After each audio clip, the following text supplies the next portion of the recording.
Very good morning to all of you. Welcome you all in class 12th economics. So as you already know that we have completed whole syllabus of economics, that is macroeconomics and the Indian economic development. Okay. So from the previous few months we are continuously revise the chapters, basically all the numerical questions related to national income and the income determination and the multiplier. Simultaneously we have also discussing the theoretical part of your book like foreign exchange rate, balance of payment, government budget, aggregate demand, aggregate supply, income determination, full employment situation, fiscal policy, monetary policy and so on. And after that we have started to solve some question papers. First of all we have discussed the CBSE sample paper which is issued by the CBSE in October 2020. After that we have started to solve the CBSE examination paper of 2020. Next we have started the CBSE examination paper of 2019, Delhi set as well as all India, all the sets, set A, set B, set C. And after that we have started to solve the different years question, previous year questions like 2007 question, 2008 years related question, 11, 15, 16. So you know very well before 2020 the Indian economic development is in class 11th and microeconomic were in class 12th. But after 2000 from the 2020 Indian economic development came in the class 12. Okay, so in today's class also we are going to discuss the foreign exchange rate. First of all we will discuss different causes, and in the causes causes of change in the rate of the foreign exchange we will discuss depreciation and the appreciation. Okay, so let's get started.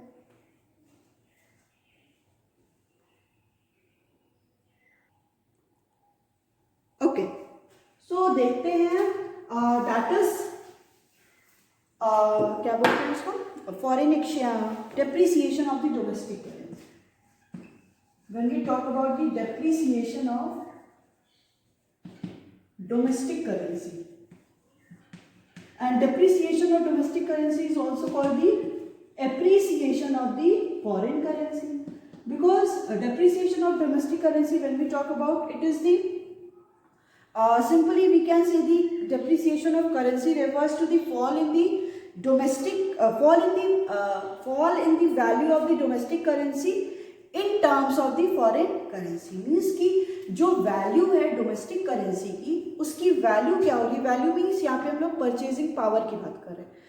जो purchasing power है या value है domestic currency की वो fall हो रही है in terms of the foreign currency. और यहाँ पे इस केस में एक्सचेंज रेट क्या हो जाता है, वैल्यू फॉल कर रही है and exchange rate rises. Exchange rate rises की बात हम लोग क्यों करते हैं, बिकॉज अगर हम लोग बात करते हैं $1 इक्वल टू पहले क्या था, ₹60 था. ओके, अब क्या हो गया है कि $1 इक्वल टू ₹70. दैट मीन्स कि एक्सचेंज रेट तो देखिए राइज हो गया कि नहीं, 60 से 70 राइज हो गया. बट बात हम लोग करें कि fall in the value of domestic currency. Domestic currency की वैल्यू फॉल करी है. पहले हम लोग $1 का सामान 60 रुपीज में ले रहे थे, अब हम लोग $1 का वही गुड्स अब हम लोग 70 रुपीज में ले. तो जो वैल्यू है करेंसी की वो तो फॉल कर गई ना फॉरेन करेंसी के टर्म्स में. इसमें कोई भी चेंज नहीं हो रहा है, बस इसमें चेंज हो रहा है एक्सचेंज रेट क्या हो जा रहा है, वो राइज कर रहा है. पहले एक्सचेंज रेट 60 था, अब एक्सचेंज रेट क्या हो गया है, एक्सचेंज रेट अब 70 हो गया है.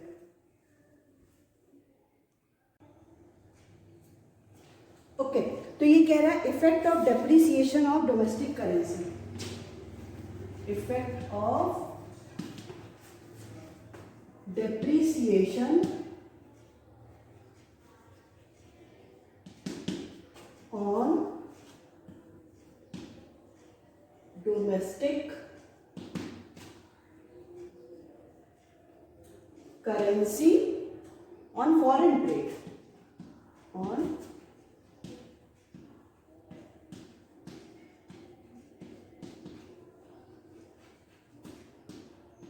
foreign trade. Okay, तो इसमें पहला कह रहा है effect of depreciation on export. पहला हम पढ़ेंगे इफेक्ट ऑफ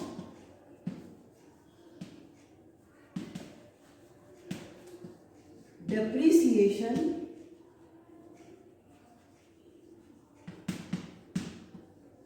on exports. ठीक है, कह रहा depreciation of the domestic currency means a fall in the value of the domestic currency in terms of the foreign currency. depreciation domestic currency का होने का क्या मतलब हो गया कि जो वैल्यू है वो फॉल कर रही है डोमेस्टिक करेंसी की इन terms of the foreign currency.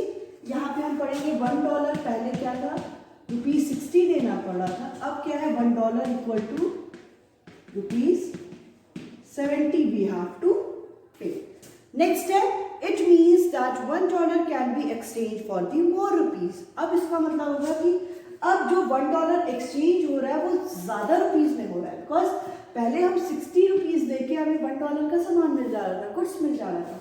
अब हमें 70 रुपीज देने पे क्या है $1 का गुड्स मिल रहा है। दैट मीन्स हमें क्या करना है, अब ज्यादा रुपये को क्या करना पड़ रहा है, पे करना पड़ रहा है, तब हम एक कोई $1 का गुड्स को ले पा रहे हैं। It implies that with the same $1, उसी सेम $1 से more goods can be purchase from the India.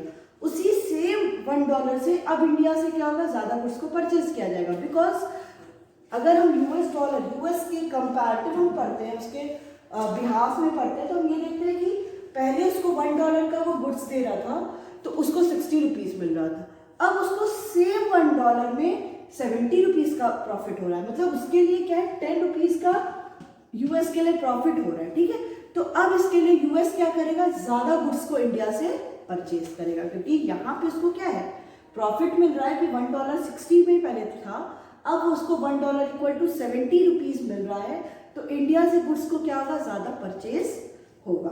So it means that import by USA will increase. इसका मतलब क्या होगा कि इम्पोर्ट बाय यूएसए का इम्पोर्ट क्या हो जाएगा, यूएसए अपनी कंट्री में गुड्स को ज्यादा मंगाएगा और depreciation of the currency will encourage export. और जैसे ही डेप्रिसिएशन हो जाएगा करेंसी का, वो क्या करेगा, एक्सपोर्ट को इनकरेज करेगा। क्योंकि यहाँ पे हमने देखा कि अब एक्सपोर्ट क्या होगा, हमारी कंट्री से ज्यादा होगा, क्योंकि इंडिया यूएस क्या करेगा, अपने कंट्री में इंपोर्ट को इंक्रीज कर देगा, बिकॉज यहाँ पे उसको क्या हो रहा है, प्रॉफिट मिल रहा है।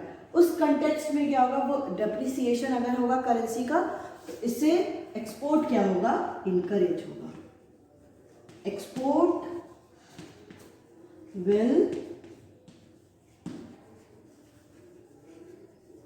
इनकरेज।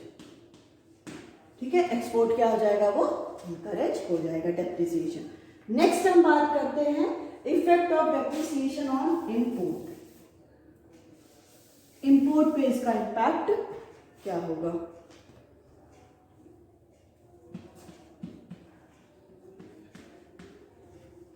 राइट, अब कह रहा है depreciation means a fall in the value of the domestic currency in terms of the foreign currency. कि डेप्रिसिएशन का मतलब क्या होता है कि जो वैल्यू है डोमेस्टिक करेंसी की वो फॉल कर रही है फॉरेन करेंसी के टर्म्स में। It means if price of $1 rises from ₹60 to 70, कि $1 का जो प्राइस है वो 60 से 70 पे राइज कर गया है। It means that $1 will be exchange for more rupees. इसका मतलब ये हो गया कि अब $1 में हम लोग जो रुपीज को एक्सचेंज कर रहे हैं वो ज्यादा रुपीज में हो रहा है, बिकॉज पहले हम $1 का 60 रुपीज दे रहे थे, अब हम $1 का 70 रुपीज दे रहे हैं। It implies that more of the domestic currency is required to buy goods worth $1। अब हमें क्या है, ज्यादा डोमेस्टिक करेंसी की जरूरत होगी अगर हमको $1 का गुड्स लेना है।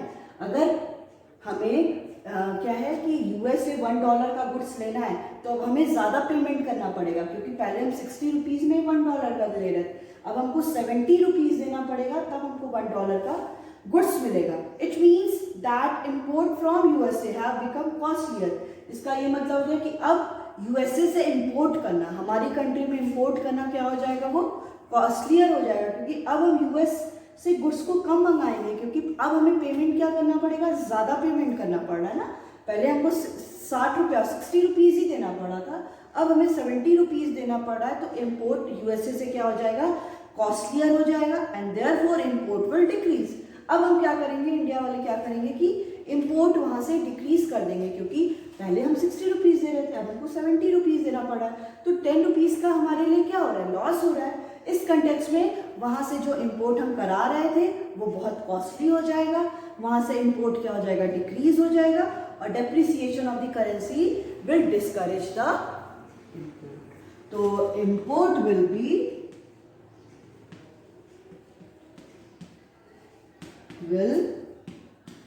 Discourage.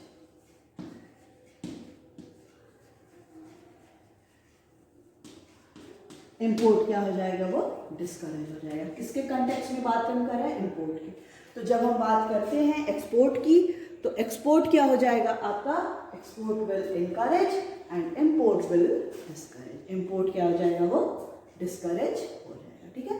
So it is all about your depreciation of the domestic currency. Next हम पढ़ेंगे appreciation of the domestic currency. I think अब आपको ये टॉपिक मैंने 3 to 4 टाइम्स पढ़ा दिया, still but many student have facing the problem, इसलिए मैंने एक बार और पढ़ा दिया कि अब आप लोग देख के ये समझ जाओ।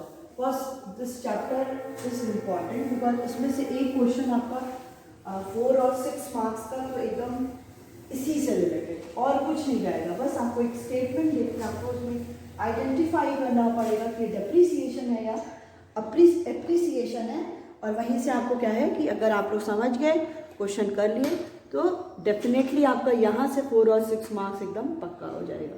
तो इसलिए इसको समझना ज़रूरी है। पहले तो स्टेटमेंट आपको समझना पड़ेगा कि अगर लो लिख रहा है कि ऑल टाइम लो हो रहा है, डिक्रीज कर रहा है, दैट मीन्स वहाँ पे डेप्रिसिएशन ही होगा। पर जब अगर हम कंटेक्स्ट में बात कर लेते हैं कि डॉलर के कंपैरेटिवली वहाँ पे जो रेट है, जो वैल्यू है, वो फॉल करती जा रही है, उसका मतलब हो जाता है कि there is depreciation of the domestic currency. वहीं हम बात करते हैं कि लाइन आ जाती है कि किसी भी कंट्री के कंपैरेटिवली हम बात करते हैं तो एक्सचेंज रेट हमारा क्या होता जा रहा है, फॉल करता जा रहा है। तो एक्सचेंज रेट फॉल होने का मतलब क्या हो जाता है कि $1 पहले 60 था, अब $1 इक्वल टू 50 देना पड़ रहा है। एक्सचेंज रेट फॉल होने का मतलब है कि appreciation of the domestic currency. अब यहीं पे बोल देगा कि explain the impact on the export और द इम्पोर्ट, कि अब इसका इम्पैक्ट है, आपको ये अप्रिसिएशन आइडेंटिफाई करना पड़ेगा। वहाँ पे ये बताएगा नहीं कि इसका आंसर ये, आपको आइडेंटिफाई करना पड़ेगा, रिकॉग्नाइज करना पड़ेगा, एंड आफ्टर डैट आपको शो करना पड़ेगा कि इसका एक्सपोर्ट और इम्पोर्ट पे क्या इम्पैक्ट पड़ेगा। अगर 6 मार्क्स का क्वेश्चन है तो आपको ये कॉजेज भी उसके बता दें पड़ेंगे कि क्या हो रहा है, decrease in demand and increase in supply, and after that you have to show the all impact on the export and the impact on the import, ठीक है। ये सारा चीज़ आपको करना पड़ेगा। नेक्स्ट टॉपिक अब जो हम पढ़ने जा रहे हैं that is appreciation of the domestic currency.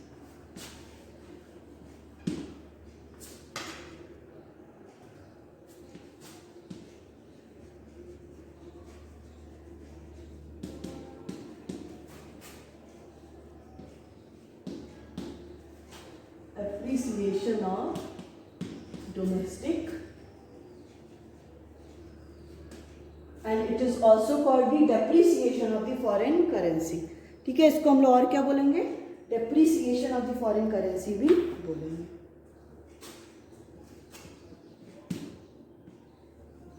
depreciation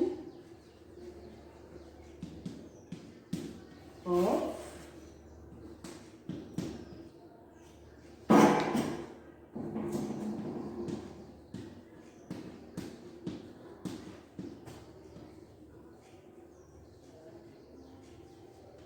foreign currency, right. अब कह रहा है appreciation of domestic currency refers to increase in the value of the domestic currency in terms of the foreign currency. Appreciation होने का domestic currency का मतलब है कि जो हमारी वैल्यू है, जो हमारी परचेजिंग पावर है, वो क्या कर जा रही है, राइज कर जा रही है in terms of the foreign currency. Foreign currency के टर्म अप्रिशिएट, हम लोग टर्म ही यूज करते हैं, अप्रिशिएट, एप्रिसिएशन, मतलब कोई भी चीज़ इंक्रीज हो रहा है। तो appreciation means increase in the value of the domestic currency in terms of the foreign currency. यहाँ पे क्या हो रहा है, जो परचेजिंग पावर है एक्सटर्नल गुड्स की, एक्सटर्नल हम परचेजिंग पावर देखते हैं गुड्स को परचेज करने का, वहाँ पे वैल्यू क्या कर जा रही है, राइज कर जा रही है in terms of the foreign currency. It occurs when there is decrease in the domestic currency price. इसका मतलब क्या हो गया कि ये कब होता है कि जब ये जो डोमेस्टिक करेंसी की प्राइस है वो फॉल कर जाती है to buy a unit of the foreign currency. कि एक यूनिट फॉरेन करेंसी को बाय करने के लिए जो डोमेस्टिक प्राइस है वो क्या कर जाती है, फॉल कर जाती है। मतलब पहले हमको ज़्यादा पैसा देना पड़ रहा था, अब हमको उससे कम पैसा देना पड़ेगा। जैसे हमने डेप्रिसिएशन में पढ़ा कि वो वैल्यू फॉल कर जा रही थी, दैट मीन्स कि अब हमें क्या है, ज़्यादा पैसा देना पड़ रहा था। $1.60 को $1.70 देना पड़ रहा था। यहाँ पे क्या है कि जो वैल्यू है हमारी डोमेस्टिक करेंसी की, मतलब एक्सटर्नल परचेजिंग पावर हमारे मनी की, वैल्यू मनी की, वो कितनी ज़्यादा है, वो कितना ज़्यादा इम्पैक्ट कर रहा है। तो अगर हमारी वैल्यू क्या है, मनी की अच्छी हो गई, तो वो क्या हो जाएगा, वो राइज कर जाएगा in terms of the foreign currency. Example दे रहा है, if $1 exchange for ₹60, now the exchange rate falls to ₹50। पहले क्या था, देखिए depreciation of the domestic currency को हम लोग एक और टर्म यूज कर सकते हैं जिसमें एक्सचेंज रेट क्या होता है, फॉल्स। एक्सचेंज रेट फॉल्स होता है, दैट मीन्स कि पहले हम लोग $1 का कितना दे रहे थे, ₹60 दे रहे थे, अब $1 का हम कितना देंगे, ₹50। ठीक है, ये इसका एग्जाम्पल है कि पहले हम $1 का ₹60 दे रहे थे, एक्सचेंज रेट देखिए फॉल कर दिया है, वैल्यू हमारी मनी की, एक्सटर्नल परचेजिंग पावर वो क्या हो गई, राइज हो गई है। पहले सेम गुड, अगर फॉर एग्जाम्पल मैं ये डस्टर यूएस से मंगा रही हूँ, ये यूएस का पहले मेरे को ₹60 पे करना पड़ा था, इंडिया इसका ₹60 पे कर रहा था, अब इंडिया इसी डस्टर का ₹50 पे कर रहा है। तो हमारी मनी की जो वैल्यू है, हमारी जो परचेजिंग पावर है, वो क्या हो गई है, इंक्रीज कर गई है। अब हमारे पास ₹10 का प्रॉफिट हो रहा है। अब वो ₹10 में हम क्या कर सकते हैं, उसको कहीं और पे यूज कर सकते हैं, एज वेल एज हम इसमें और ₹40 मिला के एक और नया डस्टर क्या कर सकते हैं, मंगा सकते हैं, वहां से इंपोर्ट कर सकते हैं। ठीक है, तो इसका मतलब क्या हो गया कि अब हमें ₹60 पहले देना पड़ रहा था, अब हमें ₹50 को पे करना पड़ रहा है, जिसका मतलब है कि ये हमारे लिए क्या है, एक अच्छी सिचुएशन हो गई है। And a fall in foreign exchange rate implies the appreciation of the Indian rupee. अब फॉल हो जा रहा है फॉरेन एक्सचेंज का, एक्सचेंज रेट हमारी फॉल कर जा रही है, क्योंकि पहले ₹60 में $1 एक्सचेंज हो रहा था, अब $1 ₹50 में हो रहा है, तो हमारा एक्सचेंज रेट क्या हो जा रहा है, फॉल हो जा रहा है, and it leads to the appreciation of the domestic currency. ये क्या हो जा रहा है, एप्रिसिएशन हो जा रहा है किसका, डोमेस्टिक करेंसी का, राइट। अब इसमें कह रहा है कि इसके पीछे दो कॉजेज हैं जिनकी वजह से क्या हो रहा है, ये सिचुएशन अकर कर रही है। मतलब इसके पीछे कोई कॉजेज होगा ना कि क्यों ये $1.60 था तो $1.50 हो रहा है। हम किसी के पीछे प्रॉस एंड कॉन्स तो देखते हैं ना कि क्या इसका रीजन है। तो इसका दो मेन इंपॉर्टेंट रीजन है, इसका कॉजेज जिसको बोलते हैं, वो है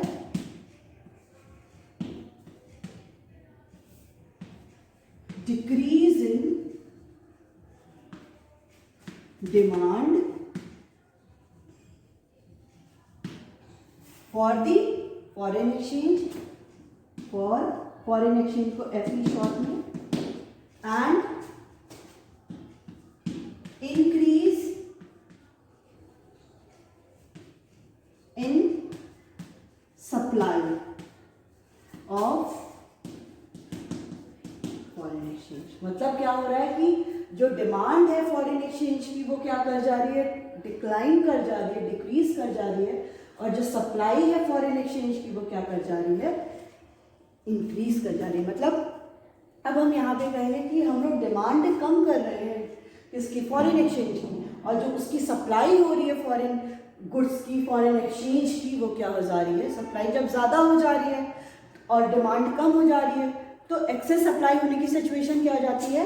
ये आपको याद होगा कि एक्सेस सप्लाई की सिचुएशन जब होती है तो प्राइस क्या कर जाता है, फॉल कर जाता है। प्राइस फॉल क्यों कर जाता है, क्योंकि जब बहुत ज़्यादा सप्लाई किसी भी चीज़ की होने लगती है तो सप्लाई में क्या है, जो भी कॉम्पिटिटर है उन्हीं में क्या हो जाता है, कंपटीशन हो जाता है, डिमांड कम हो रही है गुड्स की, तब अल्टीमेटली जो भी सप्लायर है, हम ऐसे एज अ गुड्स की बात कर रहे हैं, जैसे ही सप्लायर है वो अपनी प्राइस को क्या कर जाता है, फॉल कर जाता है। जैसे लोगों की डिमांड क्या हो जाए, इंक्रीज हो जाए, फिर से हम इक्विलिब्रियम की सिचुएशन पे आ जाएं।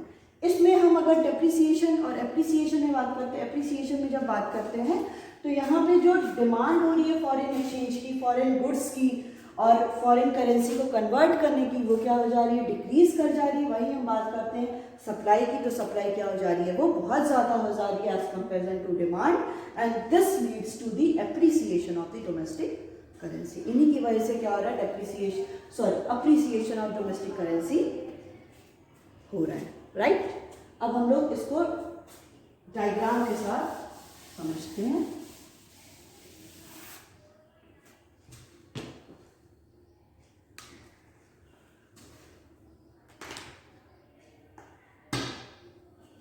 ठीक है, सबसे पहले हम लोग इक्विलिब्रियम की कंडीशन बनाते हैं जहां पे डिमांड और सप्लाई एक दूसरे को इंटरसेक्ट करता है, राइट। इक्विलिब्रियम की कंडीशन बना लीजिए। ये है rate of foreign exchange and quantity of foreign exchange. इसको एम पॉइंट दे देते हैं, इसको आर पॉइंट दे देते हैं। अब कह रहा है decrease in demand, demand foreign exchange की डिक्रीज हो रही है, decrease in demand leads to curve will shift to the leftward.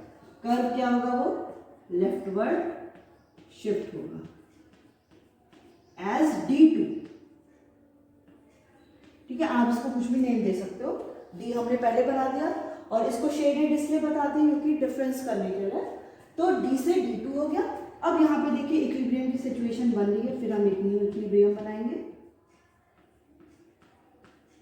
Right. ये हो गया आपका ई पॉइंट, इसको हम नेम दे देते हैं E2, राइट। अब क्वांटिटी आर, प्राइस आर थी, इसको हम R2 कर देते हैं, क्वांटिटी को हम M2 कर देते हैं। M1 मैंने डेप्रिसिएशन में लिया था, इसलिए यहाँ पे M2 और R2 ले लिया। ठीक है, decrease in demand for the foreign exchange, foreign exchange की जैसे ही डिमांड डिक्रीज हुई, so the curve will shift to the leftward. Curve क्या हो गया, वो लेफ्टवर्ड शिफ्ट हो गया, and then new equilibrium found from E to E2, E से E2 न्यू इक्विलिब्रियम फाउंड हुआ। Now the exchange rate falls, exchange rate क्या हो रही है, फॉल हो रही है, falls from R to R2। ठीक है, R से देखिए, इसको आप OR ले लीजिए, OR से OR2 फॉल कर रही है। क्वांटिटी भी आपकी क्वांटिटी है क्या है, वो OM से OM2 हो रही है। ठीक है, न्यू इक्विलिब्रियम फाउंड हो रहा है only because of decrease in demand. जैसे ही डिमांड फॉरेन एक्सचेंज की डिक्रीज हुई, तो आपका रेट क्या है, अगर ये रेट पहले 60 था, अब ये रेट क्या हो गया है, 50 हो गया है। ठीक है, जैसे ही रेट डिक्रीज, जैसे ही डिमांड डिक्रीज हो रही है, जो रेट OR था वो OR2 हो गया है। बस आपको कुछ नहीं करना है, एक स्टेटमेंट समझ लेना है कि what it want to explain.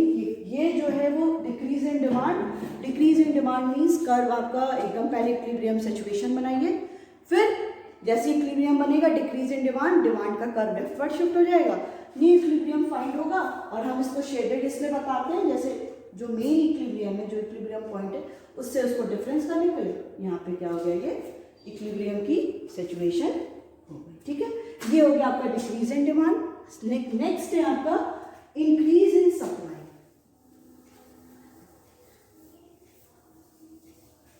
Increase in supply,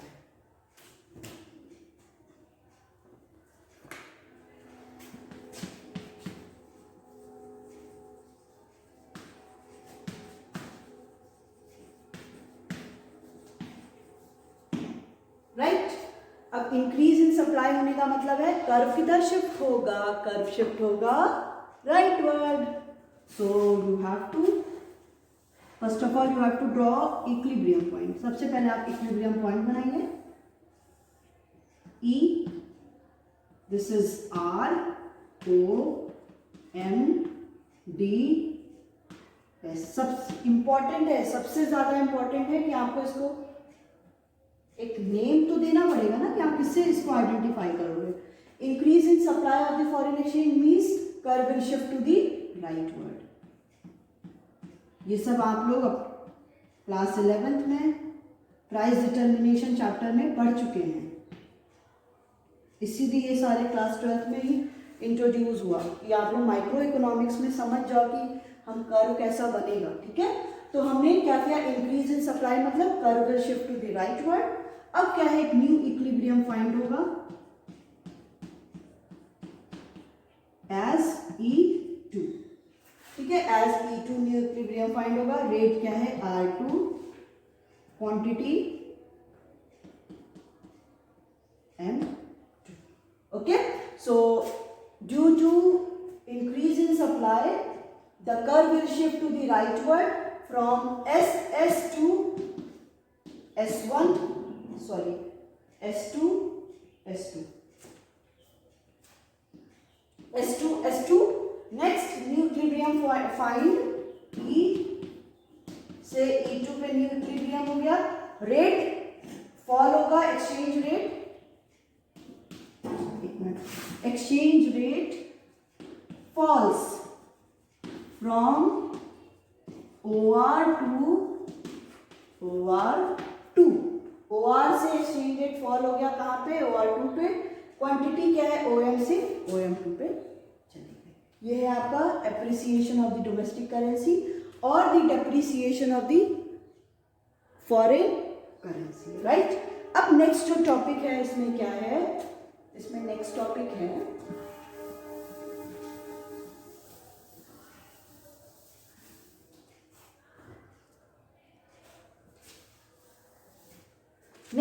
इसका effect of the appreciation on the foreign domestic currency on the export. Effect हम देखेंगे इसका,